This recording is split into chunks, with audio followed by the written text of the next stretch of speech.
Pertama sih orang tua itu bisa dibilang jadi kendala karena apa? Pertama saya basicnya itu kan bukan di kuliner sebenarnya, basicnya saya dunia konstruksi. Memang dari dulu juga udah izin gitu ke orang tua itu pengen buka kedai kopi, tapi ternyata ya mungkin pandangan orang tua dulu tuh tidak melihat bisnis ini tuh ada kemungkinan besarnya lah gitu.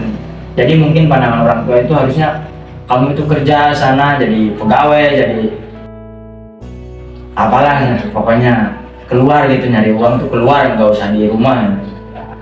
Mungkin pemikiran orang-orang dulu tuh kayak gitu sih.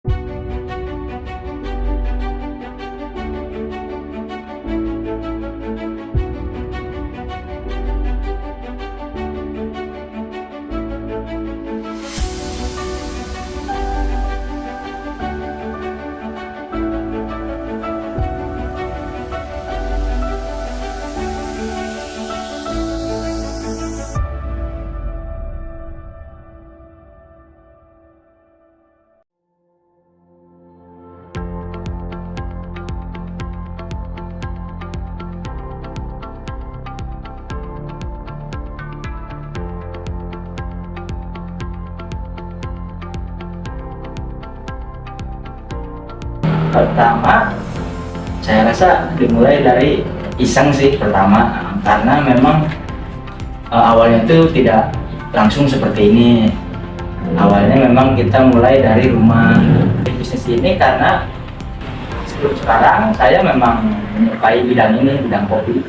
Dan milih bisnis ini karena mungkin dengan apa yang saya sukai, terus saya jadikan peluang usaha, mungkin saya akan menjalani ya.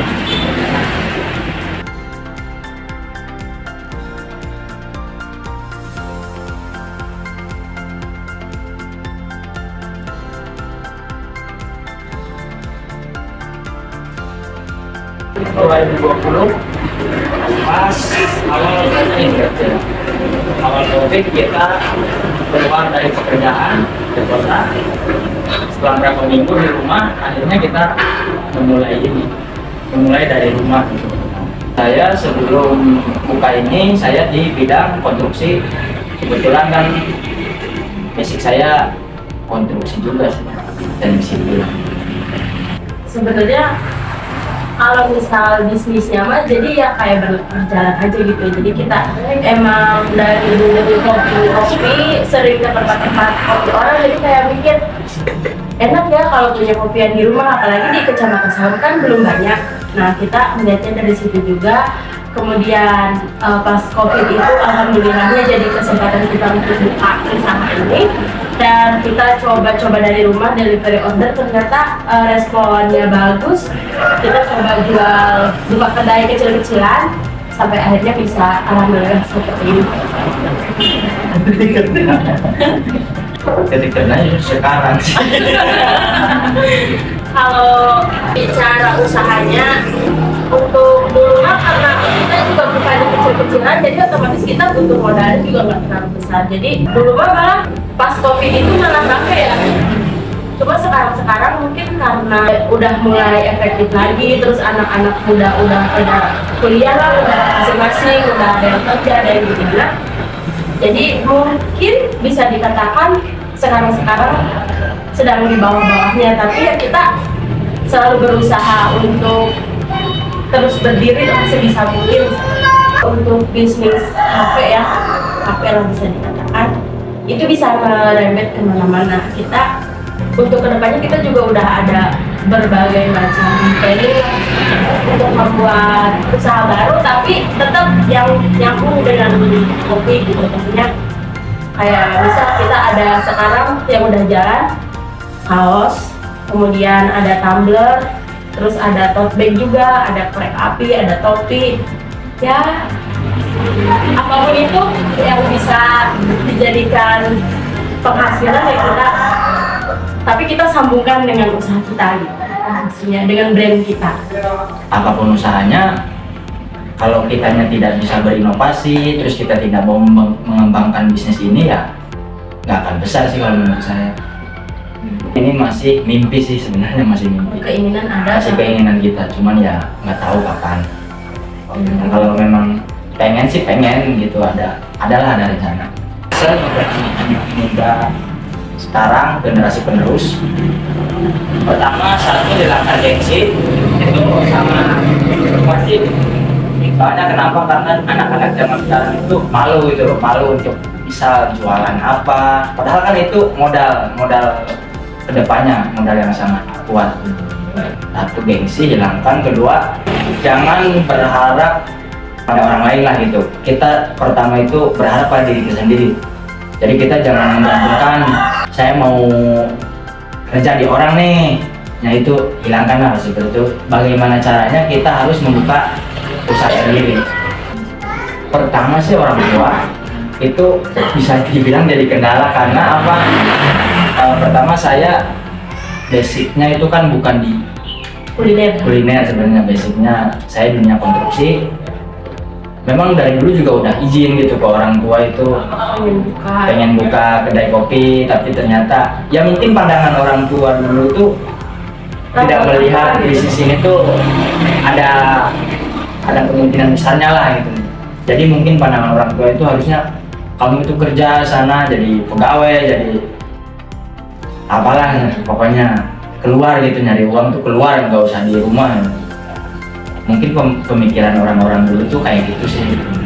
Tapi ya karena kembali itu tadi dari apa, kita mulai dari rumah, dimulai dari via WhatsApp, ada yang order 1-2 kita antar kemanapun, akhirnya dibolehin juga buka.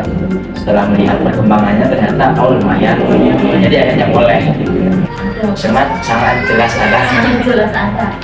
Ya pertama kan jelas kita punya pendapatan ya gitu, meskipun tidak tetap. Selagi kita bisa mengembangkan ini, insya Allah pendapatan itu akan terus bertambah. Itu pertama, itu pendapatan untuk diri kita sendiri. Terus kedua kan kita bisa membuka lapangan pekerjaan untuk orang-orang lokal Salem lah minimal. Ini baru diperbesar kemarin, berarti bulan April. Kan kita awalnya dari rumah, rumah, terus di depan ruko, terus ke dalam ruko, terus jadi di depan rumah. Depan rumah. Kalau ruko kan kita sistemnya sewa, karena kita pengen ini untuk jangka panjang lah, jadi kita coba berpikir untuk diri rumah sendiri aja. Sebenarnya gini, cita-cita awal itu dari kenapa kita buka ini, sebenarnya tadinya kita hanya iseng gitu. Dari dulu nih kita punya keinginan kalau udah nikah nanti kita tuh pengen punya tempat kopi di rumah kayak gitu. Syukur-syukur bisa dinikmati semua ya, khususnya untuk kita gitu. Tapi ternyata progresnya kedepannya bagus ya, alhamdulillah jadi bisa ya lumayan lah sebesar ini kita buat kehidupan sehari-hari. Memang ini berdiri sebelum kita menikah. Jadi awalnya mah kita enggak, kalau misalnya bicara apa ya, dirancang sih enggak. Jadi karena hobi ngopi, nah kalau ada misal kayak ulang tahun atau apa ya, bucin dulu mah kita sering adanya tuh kayak alat-alat kopi apapun itu, dari yang harganya murah sampai yang lumayan kita kado pas bisa ngeracik di rumah. Itu juga prosesnya lumayan lama ya, untuk bikin resep satu menu itu udah habis berpuluh-puluh gelas mungkin gitu. Jadi untuk mendapatkan rasa yang kita inginkan, dan sampai sekarang pun kita selalu berusaha untuk rasanya itu sebisa mungkin bisa diterima di kita dan di sekitar maksudnya, dan tetap enak gitu. Full buatan sendiri. Buatan sendiri, soalnya itu kan kita udah ya itu tadi udah trial errornya tuh sering gitu, sampai berpuluh-puluh gelas mungkin gitu. Jadi berapa bulan ya dari zamannya kuliah sampai kita merantau kan kita tetap ngulik rasa kopi itu seperti apa sih, enaknya tuh gimana, gurihnya gimana, manisnya gimana gitu. Dulu sempat malah dikira franchise ya? Ya, sering banyak yang orang misal dari kota mampir, ini franchise dari mana ya gitu, dikiranya franchise, padahal kita punya sendiri. Kalau dibilang perjuangan dan juga sih, karena kan kita memang memang dari dulunya hobi banget tuh ngopi. Jadi pas kuliah, pas SMA, pas kerja, kemana-mana pasti nyari tempat kopi itu. Jadi kita karena kembali lagi tadi karena kita pengen buka kopian, akhirnya kan kita setiap pergi ke kedai kopi itu Coba yang ini deh. kita coba rasa-rasanya kayak apa. Terus kembali lagi ke diri kita mau enggak sih sebenarnya? Ya kan gampang, sekarang di YouTube banyak sekarang. Tinggal kembali lagi ke kita di Google apa yang nggak ada sih, tinggal bicara kitanya aja mau apa enggak. Terus kan karena memang kebetulan ini bisa dibilang hobi, jadi kita kayak menjalannya tuh enak gitu. Kalau misalnya nanti kalian memulai usaha, segimanapun naik turunnya itu ya namanya juga rezeki udah ada yang ngatur. Yang penting kita tuh terus gitu, misalnya terus bertahan sebisa mungkin. Intinya jangan ngeluh lah ketika kita dagang sepi itu. Ya gimana caranya kita untuk bisa ramai lagi gitu ya, bisa dengan kayak ada promo, ada diskon, apapun itu. Yang penting kita terus berusaha gitu. Intinya semangat, jangan menyerah. Rezeki udah ada yang ngatur. Semua usaha ada rezeki seperti itu.